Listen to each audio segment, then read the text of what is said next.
எல்லாரும் இருக்காங்கன்னு சொல்லிட்டு தான் நீங்க கூப்பிட்டீங்களான்னு இவ கேட்டா. ஆமா, அது ஒரு காரணத்தை நான் உன்னை கூப்பிட்டேன், இல்லாட்டி நான் உன்னை கூப்பிட்டுருக்கே மாட்டேன், நீ எனக்கு யாரு அப்படின்னு சொல்லிட்டு ஃபோனை கட் பண்ணிட்டாங்க. இந்த மீடியா லைஃப் உனக்கு வேண்டாம் அப்படின்னு. மீடியா லைஃப் வேண்டாம்னா இவளுக்கு இவ வந்து நல்லா படிப்பா, இவன் வந்து எங்க அப்பா இறந்தோட படிப்பு நிப்பாட்டினா, அதனாலதான் இவன் வந்து நான் இந்த லைஃப்க்கு இழுத்தேன். எல்லாரும் வந்து என்ன சொல்லுவீங்க அப்படின்னா, பெத்தவங்க சாபத்துல வந்து விழக்கூடாது அப்படின்னு சொல்லுவீங்க. நான் பெத்தவங்க வந்து பெத்த பிள்ளைய வந்து வயிறிலிருந்து யாரும் சாபம் விடைய மாட்டாங்க. ஆனா எங்க அப்பாவும் நான் நினைச்ச மாதிரி நடந்துச்சு. ஆனா அதுக்கப்புறம் மறுபடியும் 1 வீக் கழிச்சு இப்படி சொல்லி நான் கால் பண்ணிட்டே இருந்தேன். சார் நம்மளுக்கு வந்து மனசு கேட்காதுல, நம்ம அம்மா இல்ல, நம்மளுக்கு இருக்கிறது ஒரே ஒரு என்ன நினைக்கிறாங்கன்னா, இவங்க அப்பா தான் இருக்காங்க, அவங்களும் பாவம் ரொம்ப வயசாயிட்டு வேலைக்கு போறாங்க, சரி நம்ம பாத்துக்குவோம், அவங்களும் சரி வேலைக்கு போனாலும் நம்ம சைடு நம்ம கொஞ்சம் பாத்துக்கணும், நம்ம அப்பா நம்ம தான் பாக்கணும், அந்த மைண்ட் செட்ல இவ ரிட்டர்ன் நம்ம அப்பா வந்து தேடி போயிட்டே இருக்கா. ஆனா வந்து அவங்க வந்து இவ்வளவு ஒரு ஆளாவே மதிக்க மாட்டேங்காங்க. அது ஏன் அப்படின்னு எனக்கு சுத்தமும் இன்ன வரைக்கும் புரிய மாட்டேங்குது. எல்லாம் நடந்து போச்சு, இது நடந்துட்டு அவங்க அம்மாவும் இறந்துட்டாங்க, அவங்களும் அவங்க ஒய்ஃப் வந்து இறந்துட்டாங்க, இதுக்கப்புறம் பிள்ளைகள் 2 தான் முக்கியம். அப்புறம் பிள்ளையும் வேண்டாம், மூத்தவ வேண்டாம் அப்படின்னு சொல்லிட்டு இன்னும் அடியோட ஒதுக்குறாங்க அப்படின்னா ஏன்னு தெரிய மாட்டேங்குது. இவங்களும் எதையுமே கொடுக்க மாட்டேன்னு ஓப்பனா சொல்லிட்டாங்க, ஏன்ட்டு இருந்து உனக்கு ஒண்ணுமே வராது அப்படின்னாங்க. நான் வந்து அவங்ககிட்ட வந்து என்ன நினைச்சிட்டாங்கன்னா, உங்க வீடையோ, நான் மறுபடியும் இப்ப வந்து நான் எங்க அப்பாட்ட பேசுறேன் ஸ்ட்ரெயிட்டா, நான் உங்க வீடையோ இல்ல உங்களோட சொத்தோ உங்க பணமோ உங்க நகையோ எதுவுமே கேட்கல. ஏன்னா எல்லாமே என் புருஷன் எனக்கு சம்பாதிச்சு தந்துருவான், என்னால சம்பாதிச்சு என்னால எனக்கு தேவையானதை நான் வந்து இது பண்ணிக்க முடியும். உங்க சொத்தை உங்க உழைப்பை வந்து சொரண்டி நான் வாழணும்னு சொல்லி எனக்கு அவசியமே கிடையாது. எங்க அம்மாவோட பொருளை தாங்கன்னு கேட்கறதுக்கு வந்து நீங்க சொல்லுவீங்க உனக்கு எந்த உரிமையும் கிடையாது, ஏன்னா உன் தங்கச்சிக்காரி தான் வந்து அம்மாவை பார்த்தா அவன் தங்கச்சிக்காரிக்கு தான் எல்லாமே அப்படின்னு சொல்லுவீங்க. அதுக்குன்னு என் தங்கச்சி வந்து எனக்கு இல்லாம, ஏன்னா எனக்கு வந்து அவள் ரத்த சொந்தம், அவளுக்கு எல்லாமே கொடுங்க வைனி, என் மனசார எல்லாமே. ஆனா எனக்கு எதுவுமே வேண்டாம். எனக்கு வேணுங்கிறது வந்து என்னோட ஸ்மார்ட் கார்டு, அதுக்கப்புறம் அது என்னமோ ஓட்டர் ஐடி. இது எதுக்கு அப்படின்னா இது வந்து இதுக்கு நான் எக்ஸ்பிளனேஷன் கொடுக்கணும்னு எனக்கு அவசியம் கிடையாது. எதுக்கு இது வேணும்னா நான் வந்து பேங்கிங் படிக்க போறேன்.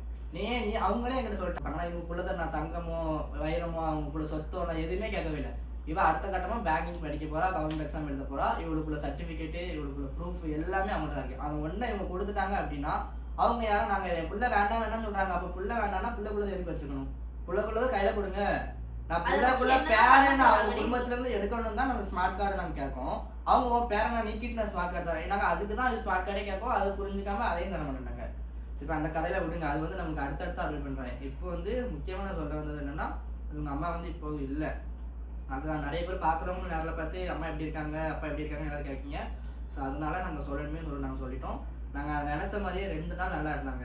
என்ன 2 நாள் அவங்க ஃபேமிலி இருந்தாங்க அவங்க வீட்டில். எப்படின்னா என் கார்லாம் வந்தாங்க என் கூட, எனக்கு ரொம்ப சந்தோஷமா இருந்துச்சு. இப்போ அவங்க அப்பாவும் அவங்க தங்கச்சியை விஜய் நீ தங்கச்சியை நீ கூட்டு போயிட்டு வாம்பா, அவங்க கடைக்கெல்லாம் கூட்டி போயிட்டு வா, ட்ரெஸ் எடுத்துட்டு வாங்க அப்படி எப்படின்னு பேசினாங்க. எனக்கு ரொம்ப சந்தோஷமா இருந்துச்சு. ஆனால் ஒரு கட்டத்தில் என்னன்னா, இவ வீட்டுல இவ லேப்டாப்ல இவ போட்டோலாம் எடுத்துட்டு இருந்தா. அப்போ நீ ஏன் இதெல்லாம் எடுக்க? அது எப்படின்னா எங்க அம்மா இருந்து கரெக்டா 1 வீக்ல ஒரு சண்டே வந்து கூப்பிட்டுருந்தாங்கன்னு நினைக்கிறேன். அப்போ வந்து போயிருந்தேன். அப்போ எங்க அம்மாவோட போட்டோஸ் எல்லாம் பார்த்தோன்னு எனக்கு பழைய நினைவுகள் எல்லாமே வரதானே செய்யும். சரி நம்ம அம்மாவோட போட்டோஸ், அது வந்து அவங்க என்ன நினைச்சிட்டாங்க அப்படின்னா, நான் மீடியால இருக்கிறதுனால மிஸ்யூஸ் பண்ணிடுவேன் அப்படின்னு நினைச்சிட்டாங்கன்னா, அதாவது மீடியா வேற பர்சனல் வேற, அது அவங்களுக்கு சுத்தமா எப்படி சொல்ல புரிஞ்சுக்கிற அவங்க அந்த போட்டோல நான் மீடியாக்குள்ள போட்றேன்னு நினைச்சு இவரே அதோட புரிஞ்சுக்கிட்டேன். சரி இவங்க நடிச்சிட்டு இருக்காங்க. அதே மாதிரியே நான் வந்து சொல்றேன், இந்த மாதிரி பண்றாங்கம்மா எனக்கு ரொம்ப கஷ்டமா இருக்குமா அப்படின்னு. அவங்க கொஞ்சம் கொஞ்சமா தானே அது விஜய் மாறுவாங்க.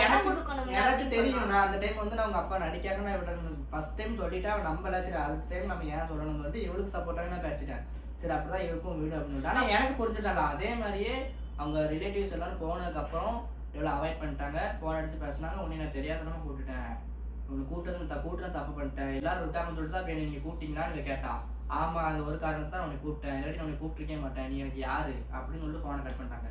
இந்த மீடியா லைஃப் உனக்கு வேண்டாம் அப்படின்னு. மீடியா லைஃப் வேண்டாம்னா இவளுக்கு இவ வந்து நல்லா படிப்பா, இவன் வந்து எங்க அப்பா இறந்தோட படிப்பு நிப்பாட்டினா, அதனாலதான் இவன் வந்து நான் இந்த லைஃபுக்கு இழுத்தேன். இப்பவும் அவங்க வந்து மீடியா லைஃப் வேண்டாம் நீ நிப்பாட்டு பாப்பாங்க, நாங்க அந்த இறந்த வீட்டோட சொன்னாங்க. நான் சரி நான் நிப்பாட்டிக்கிறேன், இவன் பேங்கிங் படிக்க போறோமா, நான் படிச்சாதான் இவன் பேங்க் எக்ஸாம் பாஸ் ஆகிட்டானா எனக்கு இந்த மீடியா லைஃப் தேவையில்ல. நானும் அப்புறம் ஒரு வேலையை பத்தி போயிடும், அவரும் ஒரு வேலையை இதுதான் எங்களுக்கு ஃபுல் டைம் அப்படிலாம் கிடையாது. ஒரு நேரம் போக்குல நாங்க வந்து தனியா நானும் ஒரு ஜாப் போயிட்டு இருக்கேன், இவங்களும் ஒரு ஜாப் போயிட்டு இருக்காங்க. சோ இது வந்து நான் வந்து எப்படின்னா, அவங்க எங்களுக்கு டைம் கொடுத்தாதானே நானும் இவனை வந்து எக்ஸ்பிரஷன் பண்ண முடியும். அது வந்து அவங்க புரிஞ்சிக்கவே மாட்டேங்கிறாங்க. மீடியாக்காக தான் அவங்க வாழ்றாங்க, மீடியா தான் அவங்க லைஃப் அப்படின்னு சொல்லி அவங்க வந்து எப்படி சொல்றது மைண்ட் செட்க்கு வந்து வந்துட்டாங்க. என்கிட்ட பேசினாதான் வந்து என்னோட கதைகள் வந்து அவங்களுக்கு தெரியும். எனக்கும் நிறைய பிரச்சனைகள் இருக்கும். அவங்க என்ன பொறுத்தவரை இப்ப என்னன்னா, மொத்தத்தை இவளை உள்ள எடுக்கக்கூடாது. அந்த ஒரு மைண்டில் தான் இருக்காங்க. எனக்கு பிரச்சனையே கிடையாது, இவளுக்கு நம்ம நான் தான் அந்த அவங்க அம்மா இறந்தாங்க நான் நின்று நான் சந்தோஷமாக தான் வச்சுருக்கேன். எனக்கு அந்த ஒரு இது போகுது. நம்ம பொண்டாட்டி அம்மா இல்லைனாலும் நான் வந்து எங்கள் அப்பா இறந்து நான் எப்படினாலுமே ஒரு 3 மாதம் 4 மாதம் நான் தொடர்ந்து அழாத நாளே கிடையாது. டெய்லி அழுமே இவன் வந்து நீ எழுப்பி சமாதானப்படுத்தி நீ படுத்து வைப்பான். ஆனால் இவன் வந்து அழமாட்டான். ஏன்னா அந்த அளவுக்கு நான் வச்சிருக்கேன். நான் வச்சுருக்கேன், எங்கள் வீட்டோடவும் வச்சிருக்காங்க. ஏன்னா அவங்களும் அப்படி பண்ணிட்டு போயிட்டாங்க. 4 வருஷம் பிள்ளை கிடையவே கிடையாதுன்னு சொல்லிட்டு ஒதுக்கிட்டாங்க. அப்போ வந்து இவளுக்கு எப்படி அடுத்து அவங்க அம்மா இருக்காங்கன்னு அந்த நினைப்பு வரும். அவள் என்ன நினைப்பா, அம்மா நம்ம வீட்டில் இருக்காங்க, நம்மகிட்ட பேசாமல் இருக்காங்க, அந்த மைண்ட் செட் மட்டும்தான் அவளுக்கு இன்ன வரைக்கும் இருக்குது. இதுக்கப்புறமும் இன்னும் நிறைய நடந்துச்சு. நான் அது எல்லாத்தையும் நான் கண்டிப்பாக உங்களுக்கு ஷேர் பண்ணுவேன். இப்போ நான் இது எதுக்கு ஷேர் பண்ணேன் அப்படின்னா, இன்னொரு சான்ஸ் உங்களுக்கு கொடுத்துருக்கேன். ஒரு வாரத்தில் இவங்க கூட எல்லாத்தையும் கொடுக்க சொல்லியிருக்காங்க. நான் அதே மாதிரி 1 வீக் கழிச்சு நாங்கள் வீட்டு முன்னாடி போய் நிற்போம். திருப்பி இதே மாதிரி அவங்க பண்ணாங்க அப்படின்னா கண்டிப்பாக நான் அதுக்கு அடுத்து அவங்க இன்னும் என்னென்ன இவ்வளோ பண்ணாங்களோ எல்லாத்தையும் நான் வெளியே கொண்டு வருவேன். எனக்கு ஒரு பிரச்சனையும் கிடையாது. நீங்கள் இன்னும் பண்ண முன்னாலும் பண்ணிக்கோங்க. இப்போ இதுக்கப்புறம் யாரும் தயவு செஞ்சு இந்த மாதிரி பேசாதீங்க, அவாய்ட் பண்ணி நிப்பாட்டிக்கோங்க. என்ன பொறுத்தவரை இதுதான் இவளோட இது. நீங்கள் இதுக்கப்புறமும் இவன் மேலதான் தப்பு, இவதான் இப்படி இருக்கா அப்படின்னு நீங்க நினைச்சீங்கன்னா, நாங்க ரிவீல் பண்றதுக்கு முன்னாடியே இன்னொருத்தவங்க வந்து ரிவீல் பண்ணிட்டாங்க. ஸோ அதனால எப்படி சொல்றது, இது வந்து ஒரு பெரிய இதே கிடையாது. இது எல்லாத்தையும் வீட்டில் என்னெல்லாம் நடக்குது அதை எல்லாத்தையும் மீடியாவில் சொல்லணும்னு சொல்லிட்டு எந்த அவசியம் கிடையாது. எதை சொல்லணும் எதை சொல்லக்கூடாது அப்படின்னு எங்களுக்கு தெரியும். ஸோ இது ஏன் சொல்றோம் அப்படின்னா, மெயினான பாயிண்டே என்னைய பத்தி ரொம்ப தப்பா வந்து மைண்ட் செட் எல்லாத்துக்கும் இருக்குது. ஷேர் பண்ணி நீங்க இதுக்கப்புறமும் இவன் மேலதான் தப்பு அப்படின்னு நினைச்சீங்கன்னா, இதுக்கப்புறம் தெளிவா எங்களால் எக்ஸ்பிளைன் பண்ணவே முடியாது. இவன் சைடு உள்ளது எல்லாத்தையும் சொல்லிட்டான். இதுக்கப்புறமும் பார்த்து இது பண்ணுங்க. சப்போஸ் நீங்க வீடியோ வந்து அவங்களோட ரிலேட்டிவ்ஸ் யாராட்டும் பாக்கீங்க அப்படின்னா இதை யாரும் தப்பா நினைக்காதீங்க. யாரும் தப்பா நினைக்காதீங்க. அவங்க அப்பாட்ட வந்து எப்படி நீங்க பேசி இவங்களுக்குள்ள வாங்கி கொடுக்க முடியும். இவன் நல்லதுக்கு தான் நான் கேட்கேன். இவன் அடுத்த எக்ஸாம் எழுத போறா, கவர்மெண்ட் எக்ஸாம் எழுதுவா, கண்டிப்பா பாஸ் ஆகுவா, அவளுக்கு லைஃப் இருக்கு, லைஃப் செட்டில் ஆவா, பிள்ளை பிறந்துக்கு பிள்ளைய பார்க்கணும், எல்லாமே கண்டிப்பா அவளால முடியும். நீங்க அதுக்கு மட்டும் ஹெல்ப் பண்ண முடிஞ்சா ஹெல்ப் பண்ணுங்க. இல்ல நீங்க தப்பா தான் புரிஞ்சு நீங்க இன்னும் கொஞ்சம் இது பண்ணுவீங்க அப்படின்னா பிரச்சனை இல்லை. நாங்க அதுக்கப்புறம் எப்படி வாங்கணுமோ அது வாங்கிடுவோம். எல்லாரும் வந்து என்ன சொல்லுவீங்க அப்படின்னா, பெத்தவங்க சாபத்துல வந்து விழக்கூடாது அப்படின்னு சொல்லுவீங்க. நான் பெத்தவங்க வந்து பெத்த பிள்ளைய வந்து வயிறிலிருந்து யாரும் சாபம் விடைய மாட்டாங்க. ஆனா எங்க அப்பா வந்து என்னை எப்படி சொல்றது ரொம்ப பேசியிருக்காங்க. சோ அதெல்லாம் என் மனசுல இருக்கதான் செய்யுது. அப்போ என்னதான் பகையாளியா இருக்கட்டுமே, ஒருத்தவங்க வீடு தேடி வந்துட்டாங்க அப்படின்னா உள்ள ஏத்த வேண்டாம், லைட்டா வாசப்படினாலும் ஏற்றினா அதுல இருந்து பேசி அனுப்பிடுவாங்கல்ல. பெத்த பிள்ளையே இப்படி யாரோ ஒரு தெருவில் போகிற நாய் மாதிரியோ இல்லை ஒரு இது மாதிரியோ வெளியே நிப்பாட்டி கேட்ட கூட்டிட்டு கதவை திறக்காம நீ உள்ளே வரக்கூடாது, நீ அதுல இருந்து பேசு அப்படின்னு சொல்லிட்டு இப்படி யாராட்டும் பேசுவாங்களா? நானும் அவங்களுக்கு ரொம்ப 4 வருஷம் நான் மரியாதை கொடுத்துருந்தேன். ஒரு நாள் கூட நம்ம வீட்டு முன்னாடி போய் நம்ம கத்துனதும் கிடையாது, நம்மளுக்கு கேவலப்பதும் கிடையாது. முந்தா நேரத்து தான் நான் எங்களுக்கு ரொம்ப நேரம் நிற்க வச்சாங்கன்னு தான் நான் போனேன். அப்பவும் நான் என்ன கேட்டேன், பெத்த பிள்ளை தானே நிற்கா வெளியே, அவட்ட நீ உள்ள போட்டு பேச முடியாதா அப்படி கேட்டேன். நீ பேசாத உடனே பேசுவேனா எப்படின்னு பேசினாங்க. இதுக்கப்புறம் நான் பேசிட்டு உள்ள போய் கதை வச்சேன். நான் கேட்க நீ பேசாத சொல்றீங்களா? அவன் உழைச்சு அவன் சம்பாதிச்ச கார்ல நீங்க வந்து ஏறி உங்களுக்கு வந்து வர தெரிஞ்சு என் தங்கச்சியை வந்து நீ அவன் கூட போய் ட்ரெஸ் எடுத்துட்டு வாங்க, இந்த கார்ல போங்க அப்படிலாம் சொல்ல தெரிஞ்சு. அப்ப வந்து உங்களுக்கு வந்து அவன் மருமகனா, அவன் ஒரு மகனா, ஒரு நல்ல பையனா நம்ம தேவைக்கு யூஸ் பண்ணிருக்காங்க. இப்பதான் எனக்கு புரிஞ்சுக்கிட்ட மரமண்டைக்கு வந்து இப்பதான் புரிஞ்சுக்கு நம்ம அவங்க தேவைக்கு நம்ம யூஸ் பண்ணிருக்காங்க. நம்மள வந்து ஒரு மருமகளா நினைக்கவே இல்லை. அவங்க தேவைக்கு நான் என்னோட டிரைவரா யூஸ் பண்ணிருக்காங்க. சரி, எனக்கு ஒன்றும் பிரச்சனை இல்லை. நானும் அதே மாதிரி ரோட்ல போறவங்க யாருக்கும் நான் லிஃப்ட் கொடுத்தப்ப நானும் நினைச்சேன், எனக்கு அது பிரச்சனை இல்லை. இதுக்கப்புறமாட்டும் நீங்க வந்து இவ்வளவு வந்து புரிஞ்சு கொஞ்சம் பார்த்து பேசுங்க.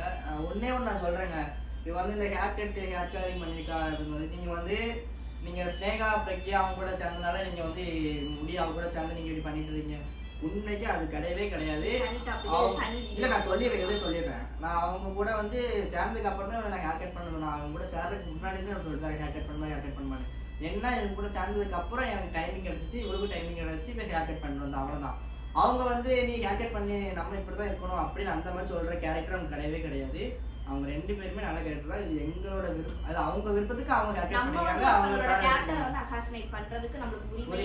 அவங்க பேசி பழகி பார்த்தாதான் நமக்கு தெரியும். நம்ம ஒருத்தங்கிட்ட பேசாமலே வந்து இவங்க இப்படிதான் அப்படின்னு வந்து நம்ம டிசைட் பண்ணவே கூடாது. ரொம்ப பெரிய தப்பு.